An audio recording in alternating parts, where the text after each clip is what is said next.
Halo teman-teman, di sini kita akan membahas pohon keputusan atau decision tree secara lengkap dan mendalam.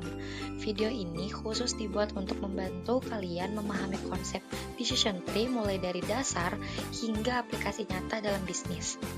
Kita akan menggunakan studi kasus perusahaan Green Tech Solar yang sangat relevan dengan dunia bisnis modern.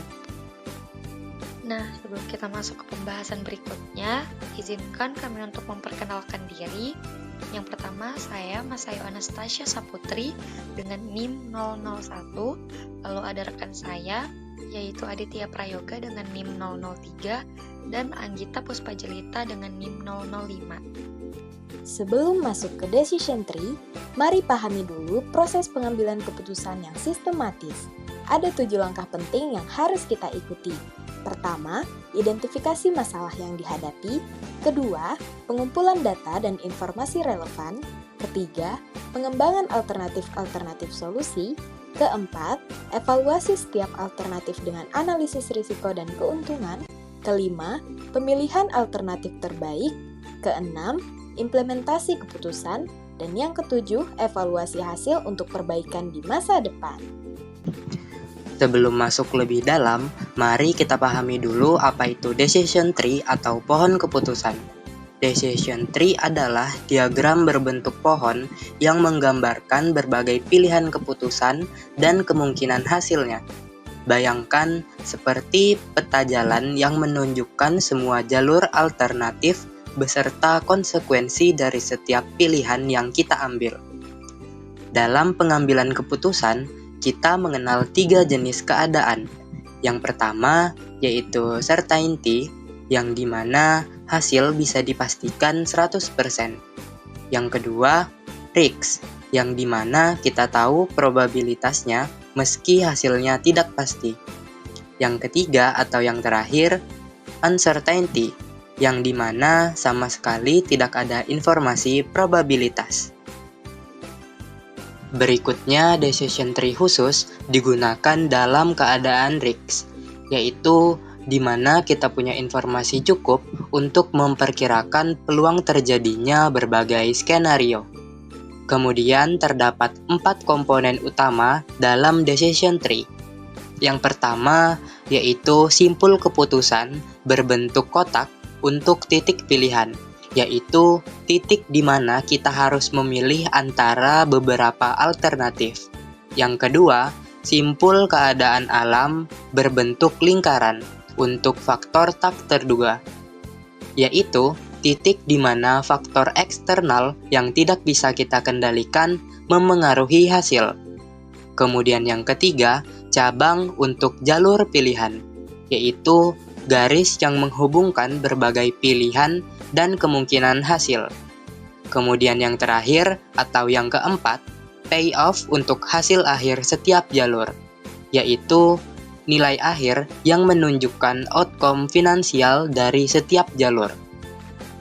Jadi sederhananya, decision tree membantu kita untuk memetakan semua kemungkinan, menghitung nilai harapan, dan akhirnya memilih strategi terbaik berdasarkan analisis yang sistematis.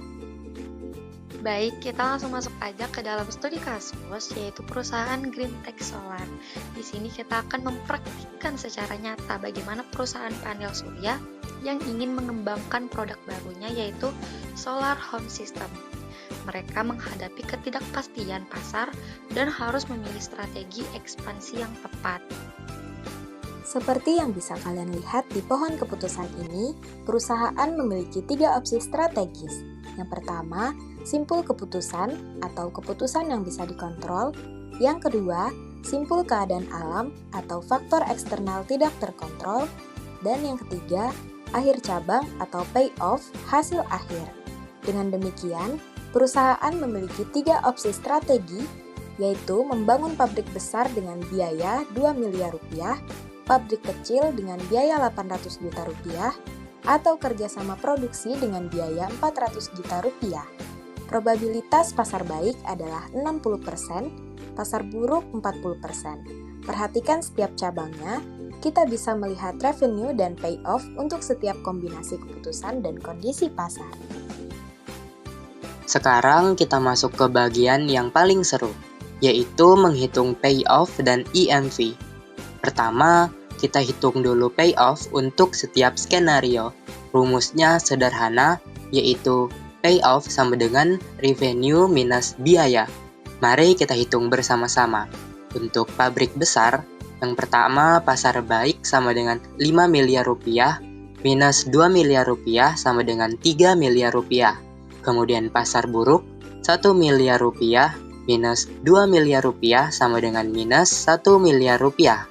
Kemudian untuk pabrik kecil, yang pertama pasar baik sama dengan 3 miliar rupiah, minus 800 juta rupiah sama dengan 2,2 miliar rupiah. Kemudian pasar buruk, 1,5 miliar rupiah, minus 800 juta miliar rupiah sama dengan 700 juta rupiah.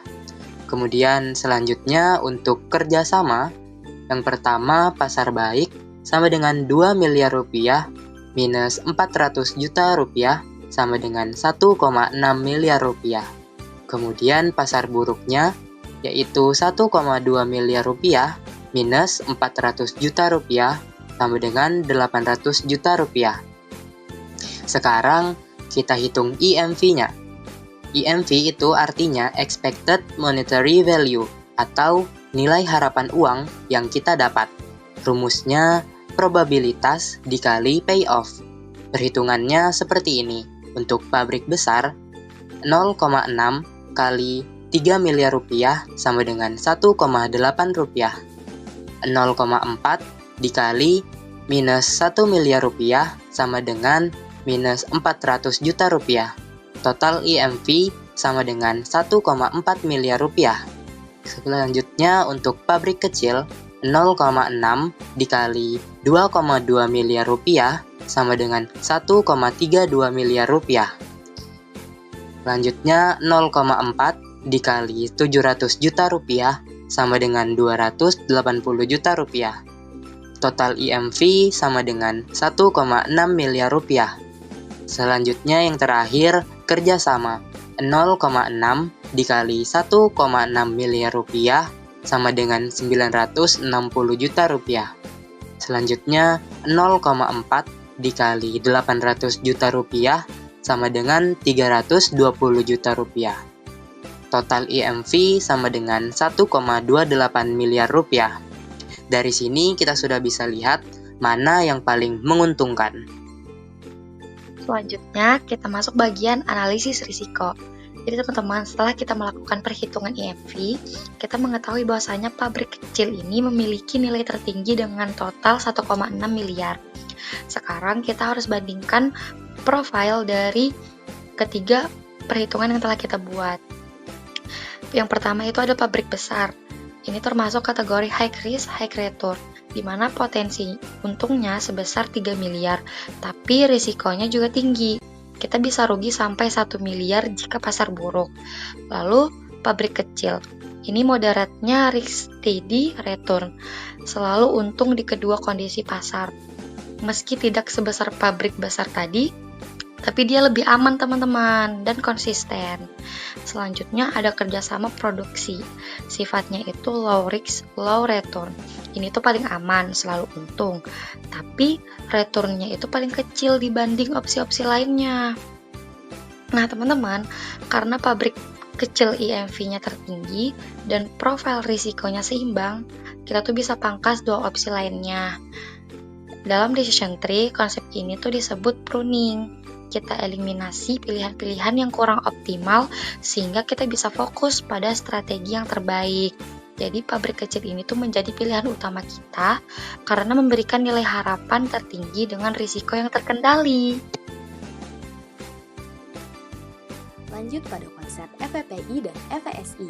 FVPI mengukur nilai informasi sempurna. Jika tahu pasti pasar baik, pilih pabrik besar 3 miliar rupiah. Jika tahu pasar pasti buruk, pilih kerjasama 0,8 miliar rupiah.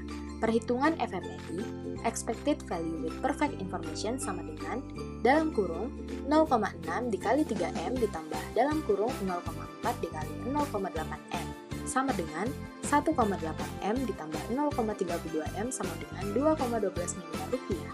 FVPI sama dengan 2,12 M dikurang 1,6 M sama dengan 0,52 miliar rupiah.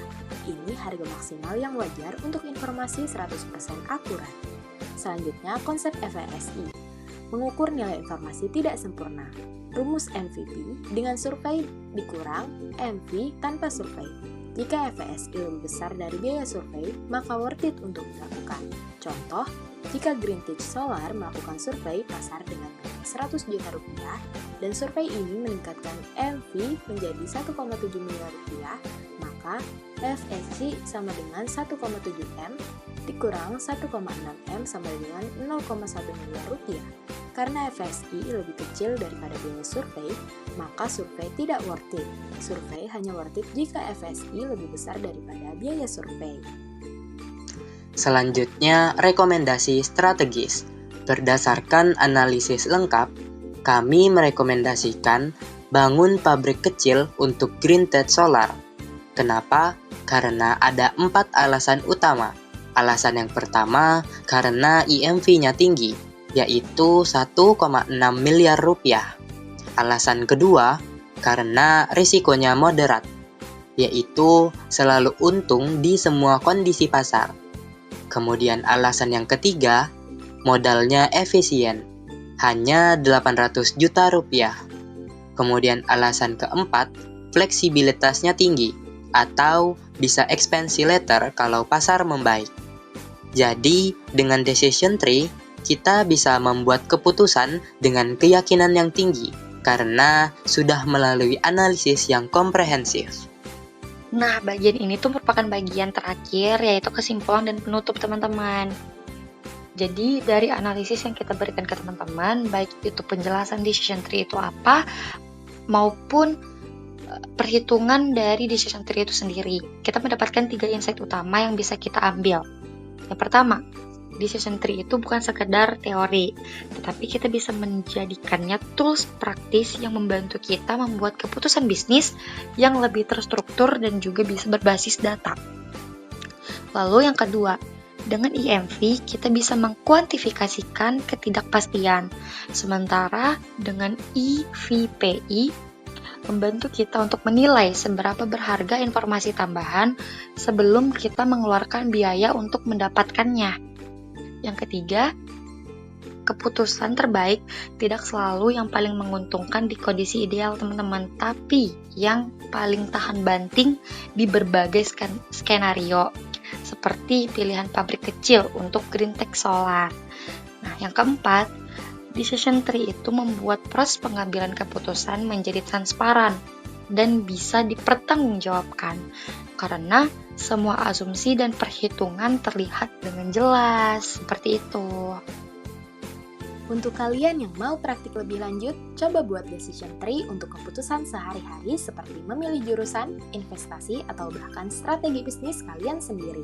Semoga materi ini bermanfaat untuk academic journey dan karir kalian ke depan. Terima kasih sudah menonton, sampai jumpa di video berikutnya.